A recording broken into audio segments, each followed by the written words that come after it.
Hey y'all, so today I wanted to have a talk with y'all. No vlogs, no poems, none of that. Just a good old fashioned sit down kind of talk. If you have been with me for a while, you know that I've made videos in the past about friendships, finding my tribe and all that stuff. And I really struggled, and I just kind of wanted to talk to y'all about where I was, what I went through, and where I am now, because now I feel like I'm in a much better place and I love my tribe. Love. And I just want to kind of give you guys, any girlies out there or anyone out there who's struggling to find the right match for who they are as individuals. So when I first started YouTube, I was married and I didn't have many friends. My friend was my husband at the time, and I was really desperate to find those friend girls. Like I just needed an outlet from married life. I just needed like those girls' nights and all that stuff. So I realized that when I was married, I attracted a lot of friends, a lot of girls who potentially wanted to be my friends. And not realizing until after I was divorced that these people were only clinging to me for their own personal reasons, like opportunists in a way. I don't know. I still don't understand what it is they may have wanted from me, but whatever it is, they were attracted to me more so when I was married. After the divorce, everyone kind of fell off, and I was so hungry, so thirsty, so desperate for friends that anywhere I could find a friend, I made that friend, and she was my sister. She was my bestie, my friend, my go-to, whatever. And then after experiencing the ups and downs of that, I finally got to a place where, you know what, I'm okay with being alone. And it wasn't until then, like me finding peace and being alone, that I really preferred the quality over the quantity of friends that I attracted. So that's what I went with. So here are the things that I did to find my tribe. I do think that it's important to find like-minded individuals, like just girls that are kind of like on the same wavelength as you as far as goals and aspirations and things like that. Because what was happening with me was I had a high quantity of friends, but the quality was very low. Like there was no one that I could call for advice or to just gain some type of knowledge in general. Like I just felt like I was the teacher, I was the leader, I was the motivator, I was the one inspiring everyone else. Like everyone always came to me like with the phone calls, like, hey, I'm experiencing this, what would you do? What do you think I should do? Or I was just that girl that everyone clung to, but I never had anyone for me to cling to, never had a mentor, never had anything like that, no one to look up to. So I started being selective with who I allowed in my space. I only wanted people in my space that I felt that I was inspired by, people that I felt that I could grow from, I could learn from. I wouldn't mind getting advice from in general about the daily things, whether it be being a mom, co-parenting, single life, dating, whatever it was. I wanted to soak it all up because I was now desperate for gaining the knowledge. I was desperate for someone to pour into me, not desperate in a way to where I just took whatever I could, practicing discernment and just really focusing on what I wanted, like the value that I wanted to allow people to add to my life. And a little advice as far as finding those like-minded people, I just started putting myself in environments where I knew that people with the mindset that I have go to versus people with one part of my mindset. So I like to party, I like to have fun, I like to drink and have a good time.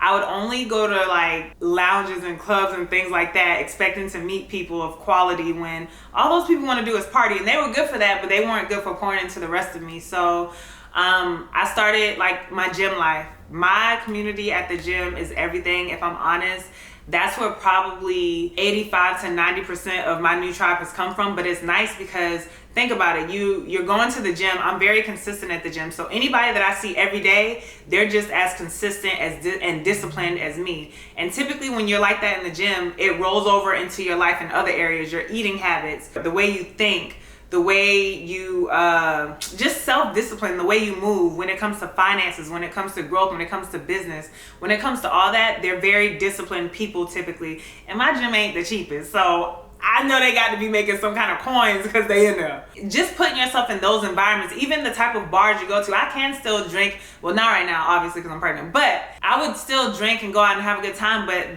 the level of elevation when it comes to what bars I would go to changed significantly, and I just highly recommend that. Really changed the game for me. It really did. And I'll make another video about the habits that I stopped in order to allow myself to grow more individually, and we'll get into that another time. But I just wanted to say that yes, put yourself in environments where you wouldn't mind, it doesn't matter who taps on your shoulder, you know it's going to be somebody of quality, so you don't mind looking over, having a conversation, even if it's just a conversation. Because how many times do we go somewhere and we'd be like, who is this tapping me? And it's like, it makes a difference. So I would highly recommend that. Definitely practice putting yourself in those type of environments where you know good quality, wholesome people are. A big thing that I realized that I couldn't do with the friend group before that was deteriorating was setting boundaries. I do realize with these women who happen to be very confident women and sure of themselves and okay with whatever light they shine, setting boundaries is okay, because real women, evolved women, mature women, women who have goals set, women who are trying to get somewhere in life, women who are not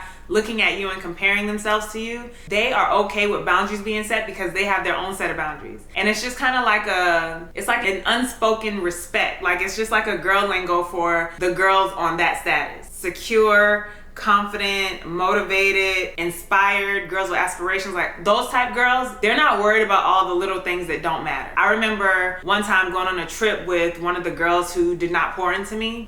We roomed together in the hotel room and we were about to go to the beach, and I put on my swimsuit and she was like, oh, you're wearing red? Okay, I was gonna wear pink, but I'm gonna wear another color. And I'm like, why does that matter? Meanwhile, those girls who have those boundaries, who motivate me and all that stuff, we could do something, end up wearing the same color, and we just rock it out like twinsies. Like, it's just a different approach to the same scenario, but like, you just feel good about it. And you know, when you know, being able to have open and honest discussions about things that you may not agree with. I have a friend, and me and her are, when I say opposites, we are opposites, but we're always able to talk about those differences and come to an agreement or a conclusion, whether it's to agree to disagree respectfully, or to kind of, you know, one may sway the other's way or whatever. Like, okay, I get your point, I can understand that and I can adjust that. Like, whatever it is, like, I feel that real friends, quality friends, true friends, you should be able to talk to your friends about anything and be able to get your point across and them get their point across to you, and there not be any hate or beef, so to speak. Like, it shouldn't matter. It shouldn't be that deep, because we're all adults and we all walk different paths of lives, so we should expect to have different views and different perceptions of different situations, even if we're both experiencing them at the same time. I realized that when I did these few things differently, like practicing discernment, allowing myself like to sit at a table with people I can learn and grow from, dealing with women who are very confident and kind of like me, like just confident, sure of themselves, speak the truth, honest with each other, you know, don't have beef. Like, I can't tell y'all how many situations I've been in, like, that aren't even in my control. Like, we go out and we're all sitting at the bar, all feeling ourselves, feeling cute. Maybe a guy may approach me and tell me I'm beautiful and not my friend next to me, and I'm being punished for it. But it's like, I feel that girls that shine their own light, girls who are confident, they can look at the situation and say, well, I'm just not his cup of tea. Like, simple. There are more fish in the sea. Like, I'm just now experiencing a girl group, a clan around me, to where I can just be free and feel free being me without trying to dilute my light and all that. And then at the same time, while I'm inspired by them, they're also inspired by me. While I'm wanting to help them, they're also willing and able to help me. And I love that for myself. And I don't know, it's just been lighter when it comes to making friends, because now I've created those boundaries and I can tell from a mile away if I want to be affiliated with this or that or not. And I will keep you at an arm's length. And that's another thing I learned. Even if I don't necessarily want that person in my space, because I had a thing where I would almost take them in anyway because I felt sorry for them, or I thought I could fix them or something like that. Like, honestly, you have to realize that people are who they are, especially at this big age. So you can accept them for who they are, but that doesn't mean that they have to be a part of your everyday life or in your space. So I keep it at a high and by, and I keep it moving. I realize that I have less of those love-hate friends and more of the genuine sisterhood, like, I will take a bullet for you type friends. And I will say that now,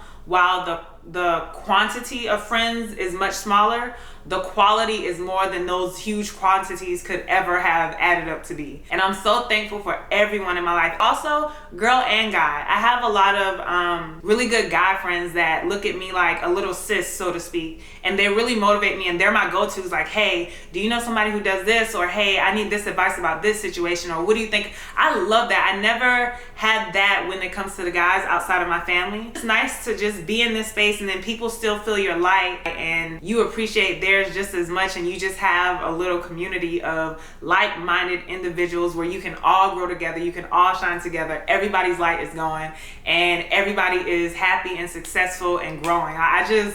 I love that. So that is what I wanted to talk to y'all about today. Short, sweet, to the point, but I just needed to say that because I'm really feeling good about where I stand with my friend groups, my people I associate myself with, just the way life is evolving for me, the growth, the knowledge that I'm gaining, and I'm just thankful. And I want to start giving y'all more updates of me mentally, internally, not so much life updates. I'll do that too, but I think it's important to see my growth mentally, emotionally. Y'all see physically because your girl in the gym, but I will do more like this if this is what y'all want. I hope that this message reached somebody somewhere today. If you'd like more videos like this, like, comment, share, subscribe, all that stuff that people say on YouTube. I will see y'all next time. Peace.